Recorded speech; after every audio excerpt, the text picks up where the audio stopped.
ಹೆಸರು ಎಸ್.ಆರ್. ಕುಮಾರಸ್ವಾಮಿ ಅಂತೇಳಿ. ನಾನು ಇಲ್ಲೇ ಸೊರಬದ ವಾಸಿ.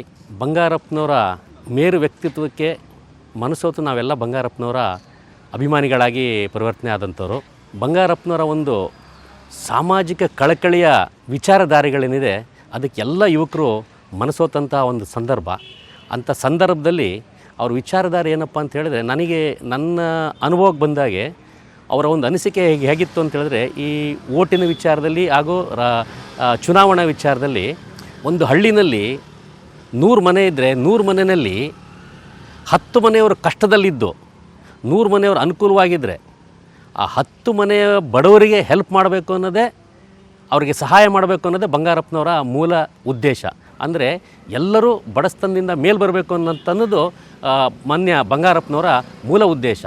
ಅಂಥ ಒಂದು ಮೇರು ವ್ಯಕ್ತಿತ್ವದ ಸಮಾಜವಾದಿ ಗುಣ ಇರುವಂಥ ಬಂಗಾರಪ್ಪನವರಿಗೆ ಮನಸೋಲ್ಲದೆ ಇದ್ದಂಥವ್ರು ಯಾರೂ ಇಲ್ಲ. ಹಾಗೆ ಸಮಾನವಾಗಿ ಆ ವ್ಯಕ್ತಿತ್ವವನ್ನು ಉಳಿಸುವಂತಹ ಹಾದಿಯಲ್ಲಿ ಮಧು ಬಂಗಾರಪ್ಪನವರು ಈ ಬಂಗಾರಧಾಮದ ವ್ಯವಸ್ಥೆಯನ್ನು ಮಾಡಿದ್ದಾರೆ. ಈ ಬಂಗಾರಧಾಮದ ವ್ಯವಸ್ಥೆ ಒಳಗೆ ಇಲ್ಲಿ ಒಂದು ಧ್ಯಾನ ಮಂದಿರ ಇರ್ಬೋದು, ಬಂಗಾರಪ್ಪನವರ ಸಮಾಧಿ ಇರ್ಬೋದು, ಜೊತೆಯಲ್ಲಿ ಬಯಲು ರಂಗಮಂದಿರ ಇರ್ಬೋದು, ಹಾಗೆ ಹೆಲಿಫ್ಯಾನ್ ಇರ್ಬೋದು, ಗಾರ್ಡನ್ ಇರ್ಬೋದು, ಇದೆಲ್ಲ ವ್ಯವಸ್ಥೆಯನ್ನು ವ್ಯವಸ್ಥಿತವಾಗಿ ಮಾಡಿದ್ದಾರೆ. ಒಂದು ಸಮಾಧಿ ಜಾಗವನ್ನು ಪ್ರೇಕ್ಷಣೀಯ ಸ್ಥಳವಾಗಿ ಹೇಗೆ ಮಾಡಬೇಕು ಅನ್ನೋದನ್ನು ಮಧು ಬಂಗಾರಪ್ಪನವ್ರು ಕಲಿಸ್ಕೊಟ್ಟಿದ್ದಾರೆ. ಈ ಬಂಗಾರಧಾಮಕ್ಕೆ ದಿನ ಸುಮಾರು 500ಕ್ಕಿಂತಲೂ ಹೆಚ್ಚಿನ ಜನರು ಸಂದರ್ಶನ ಮಾಡ್ತಾ ಇದ್ದಾರೆ, ಖುಷಿ ಪಡ್ತಾ ಇದ್ದಾರೆ.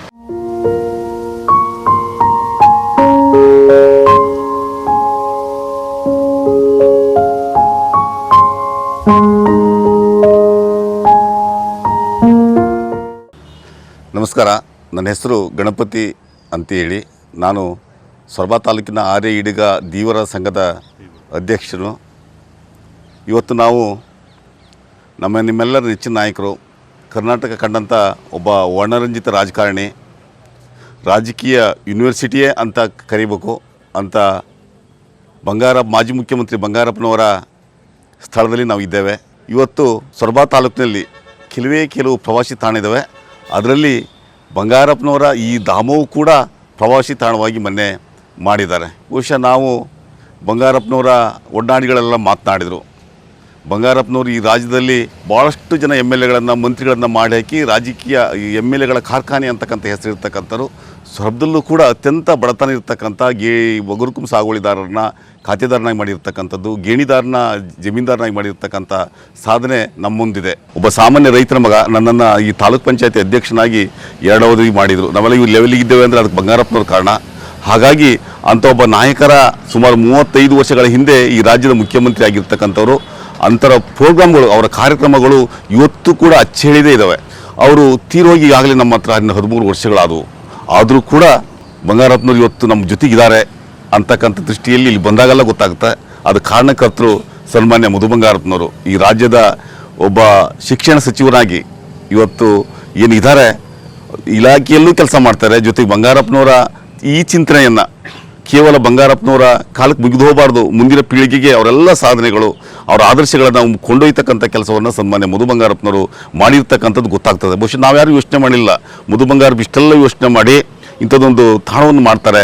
ಜೊತೆಗೆ ಮಗ ಹುಟ್ಟಿದರೆ ಇಂಥ ಮಗ ಹುಟ್ಟಬೇಕು ಅನ್ನೋದನ್ನು ಮಧು ಬಂಗಾರಪ್ಪನವ್ರು ತೋರಿಸ್ಕೊಟ್ಟಿದ್ದಾರೆ. ಬಂಗಾರಪ್ಪನವರ ಏನು ಆಸೆಗಳಿದ್ದಾವೆ ಒಂದೊಂದಾಗಿ ಮಧು ಬಂಗಾರಪ್ಪನವ್ರ ಮೂಲಕ ಈಡೇರ್ತಾ ಇದ್ದಾವೆ. ಜೊತೆಗೆ ಇಲ್ಲಿ ಕೂಡ ಭಾಳ ಯುವಕರು, ವಿದ್ಯಾರ್ಥಿಗಳು ಇಲ್ಲೆಲ್ಲ ಬಂದು ಅವರ ಬಗ್ಗೆ ಅಧ್ಯಯನ ಮಾಡ್ತಾರೆ. ಬಹುಶಃ ಅವರು ಇವತ್ತು ಇಲ್ಲಿ ಬಂದರೆ ಇನ್ನೂ ಭಾಳಷ್ಟು ವಿದ್ಯಾರ್ಥಿಗಳಿಗೆ ಮುಂದಿನ ಪೀಳಿಗೆ ಅನುಕೂಲ ಆಗ್ತಕ್ಕಂಥ ಅಧ್ಯಯನ ಮಾಡ್ತಕ್ಕಂಥ ವಿಷಯ ವಸ್ತು ಇಲ್ಲಿದೆ ಅಂತಕ್ಕಂಥದ್ದನ್ನು ನನ್ನ ಅಭಿಪ್ರಾಯ. ಎಲ್ಲ ಜಾತಿ ವರ್ಗದವ್ರಿಗೂ ಅಧಿಕಾರ ಕೊಟ್ಟಿರ್ತಕ್ಕಂಥವ್ರು, ಅದರಲ್ಲೂ ನಿಮ್ನ ವರ್ಗದವರು ಯಾರ್ಯಾರಿದ್ದಾರೆ ಅವರನ್ನು ಮೇಲೆತ್ತಕ್ಕಂಥ ಕೆಲಸವನ್ನು ಇವತ್ತು ಮಾಡಿ ಬಂಗಾರಪ್ಪನವರು ಎಲ್ಲರ ಜನಮಾನಸದಲ್ಲಿದ್ದಾರೆ ಅಂತಕ್ಕಂಥದ್ದನ್ನು ನಾನು ಹೇಳೋಕ್ಕೆ ಇಷ್ಟಪಡ್ತೇನೆ ಅಂತಕ್ಕಂಥ ಮಾತನ್ನು ಹೇಳ್ತೇನೆ. ನಮಸ್ಕಾರ.